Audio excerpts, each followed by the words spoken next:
지난 시간에 우리가 함께 나누었던 것처럼 우리가 예수님을 어떻게 믿어야 하는가, 하나님께서 기뻐하는 믿음의 사람이 누구인가, 첫 시간에 우리가 함께 나누었고, 오늘 두 번째 시간 세상을 이기는 능력을 배우라 라는 제목으로 믿음의 성도들이 세상을 살아갈 때 세상을 왜 이기지 못하는 걸까, 왜 우리가 작은 시험에도 낙심되고 시험 들고 또 두려워지는가, 우리가 믿음 생활하면서 놓치고 있는 것들이 무엇인가를 함께 챙겨서 여러분의 믿음이 세상을 이기는 믿음이 되기를 주님의 이름으로 축복합니다.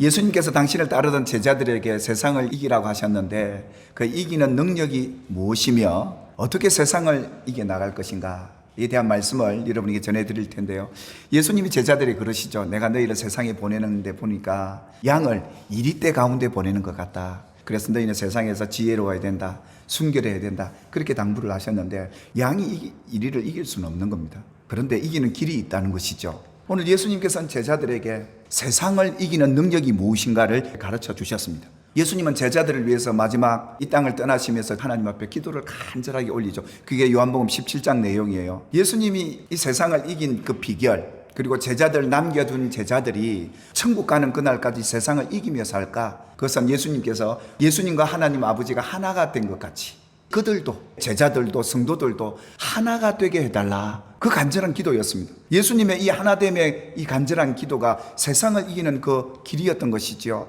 근데 여러분, 제자들이 오늘 예수님께 대화 속에서 그러지 않습니까? 지금에야 이제 예수님 우리가 믿습니다, 예수님이 바로 하나님께로부터 오신 그런 분임을 우리가 믿습니다, 그런 고백을 해요. 예수님이 이제는 너희가 믿느냐라고 합니다. 제자들이 말로만 믿습니다 하는데 세상의 작은 환난 앞에, 유혹 앞에 금방 넘어질 수밖에 없다는 걸 예수님이 말씀을 하시거든요. 그 제자들이 과연 어떻게 믿음으로 세상을 이겨냈다는 것일까요? 그러면서 17장 20절에 보니까 아버지께서 내 안에, 내가 아버지 안에 있는 것 같이 그들도 하나가 되게 해 주십시오. 그 말은 무슨 말이냐면, 아버지가 예수님 안에, 예수님이 아버지 안에 있었던 것처럼 이제는 그들도 하나가 되게, 예수님과 제자들이 하나가 되어야 참 믿음이 생긴다, 이 말이었습니다. 그들은 아직도 성령을 받기 전이고 육신으로 계셨던 예수님만 믿었을 그때는 기적 내어주고 예수님 옆에 다 해결해 주시니까 믿습니다 그러죠. 막상 예수님이 눈에 안 보이고 어려운 문제를 딱 만나니까 바로 그 자리에서 무너지는 것이 그들의 모습이었는데, 예수님은 이 기도를 하면서 뭐라고 얘기하느냐, 예수님과 하나가 되면 그때서야 비로소 나를 믿게 될 것인데, 성령이 우리에게 임하면 예수님과 우리가 하나가 되는 거예요. 그때는 믿어지는 거예요. 오늘 이런 성령이 여러분에게 임하여서 믿어지는 은혜가 있게 되기를 주님의 이름으로 축복합니다. 결국은 예수님은 세상을 이기는 자는 예수를 믿는 자, 그가 하나님의 아들이심을 믿는 자가 세상을 이긴다고 말했던 것이고, 이 믿음이 세상을 이긴다, 그렇게 요한일서는 말하고 있는 것이죠. 결국은 예수를 믿는 사람들, 정말 성령으로 인해서 예수를 믿는 사람은 세상을 이길 하나님의 능력이 예수로 인하여 여러분 안에 있음을 믿으시기를 주님의 이름으로 축복합니다. 하나님의 능력은 이미 예수를 믿을 때 다 받았어요. 예수가 하나님의 능력이니까요. 그 예수와 여러분이 하나가 되고 그 능력으로 여러분이 세상을 이겨내는 자로 서게 될 줄 믿으시기를 주님의 이름으로 축복합니다. 예수님이 어떤 분입니까? 예수와 아버지가 하나인 것처럼 예수님은 하나님의 아들이시면서도 하나님이세요. 이 세상을 지으신 분이고 이 세상에 어떤 신보다 크신 분이에요. 그분이 예수님이세요. 그분이 여러분 안에 계시고 여러분이 믿는 예수라는 거예요. 그래서 요한일서 4장 4절은 성도들이 세상을 이길 때 이 믿음 갖고 있어야 된다. 세상에 어떤 것보다, 어떤 신보다 크신 분이다, 그것을 너희가 믿느냐, 이겁니다. 우리가 예수님을 믿는다고 하도 조그만 일이 와도 염려하고 걱정하고 두려워합니다. 왜요? 이 믿음이 작아지거든요. 이 문제가, 세상의 권세가, 마귀가 내게 주는 이 아픔이 내가 믿는 예수보다 더 크게 느껴질 때 낙심이 되고 두려워지는 거예요. 이 믿음이 약해질 때가 우리 성도들에게 있어요. 여러분, 세상은요, 우리를 이렇게 두렵게 만들고 우리를 무너지게 만드는 일들을 우리에게 다가오게 해요. 근데 여러분, 기억하셔야 합니다. 예수님은 세상에 어떤 자보다 크신 분임을 믿으시기를 주님의 이름으로 축복합니다. 우리가 이걸 놓쳐서는 안 돼요. 근데 믿노라 하면서 못 믿는 분들이 계셔요. 성경에도 많이 나오는데요, 요한복음 12장에 보니까 그 유대 관원들 중에, 관리 중에 예수님을 믿는 사람들이 많이 생겨났어요. 왜 그렇습니까? 예수님이 하시는 일이 예수롭지 않거든요. 귀신을 쫓아내주죠, 병든 자를 고치죠, 죽은 자도 살려내시죠, 오병이의 기적이 나타나죠, 세상의 죄악에서 자유하고 평안을 얻어요. 그러니까 이 관리들도 예수님을 믿게 된 거예요. 그런데요, 그들이 예수 믿는다는 걸 드러내지를 못해요. 세상이 뭐라고 법을 만들었느냐? 제사장들이 뭐라고 했죠? 예수 믿으면 죽인다, 쫓겨난다, 출교되고 다 이랬던 거예요. 그러니까 이 관리들은 나라에 누굴 먹고 사는 사람들인데 나라 법을 안 지키면 어떡하겠습니까? 얼마나 두렵겠어요. 그러니까 출교당할까 봐 두려워지는 거예요. 이들은 드러내놓고 내가 예수 믿는다 말 못하는 거예요. 그 이유를 이렇게 말해요. 그들은 사람의 영광을 하나님의 영광보다 더 사랑합니다. 한마디로 말하면 하나님의 능력보다 사람의 권세와 능력, 이 세상을 더 두려워하는 거예요. 그래서 하나님을 더 사랑하고 의지하지를 못하는 거예요. 우리 믿음의 현실도 이럴 수 있어요. 이런 사건들이 일어나니까 예수님이 너무 안타까워서 예수님 외치십니다. 너희가 나를 믿는 건 나를 믿는 것도 되지만 나를 믿는 것은 나를 보내신 하나님을 믿는 것과 같다. 하나님 아버지가 어떤 분입니까? 이 세상을 만드신 분 아닙니까? 이 세상의 주인 아니십니까? 우리 아버지는, 영혼의 아버지는 바로 이런 분이라는 사실을 믿을 때 사람의 영광, 사람의 권세 두려워하지 않고 하나님을 더 의지하고 사랑하는 믿음의 자리에 서게 될 줄 믿습니다. 이 사실을 믿어야 세상을 이긴다는 거예요. 근데 우리는 이 여기서 막히는 거예요. 그래서 예수님은 그러죠. 아버지께서 내 안에, 내가 아버지 안에 있었던 것 같이 너희도 이제는 하나가 되게 해달라고. 그래서 믿게 해달라고. 어떻게 우리가 예수님과 하나가 되느냐? 어떻게 우리가 하나님과 하나가 되느냐? 그 예수님이 이 당부를 하신 거예요. 또 다른 보혜사. 보혜사라는 것은 상담자, 내게 돕는 자잖아요. 보혜사라는 그 뜻이에요. 또 다르다니까 예수님은 우리의 육신을 입고 오신 보혜사였지만 성령님은 영으로 오신 또 다른 보혜사였던 거죠. 그러니까 또 다르지만 같은 분이셨어요.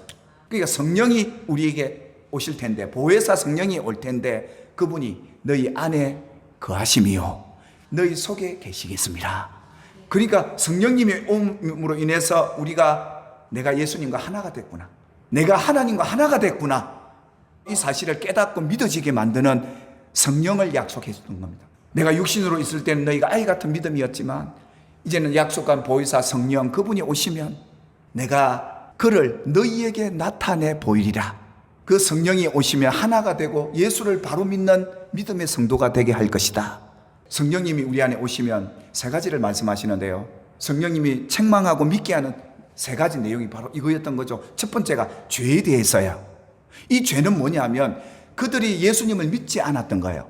어떤 신보다 크다는 걸 믿지 못한, 하나님의 아들 하나님이심을 믿지 못하는 것에 있어 믿게 하시려고.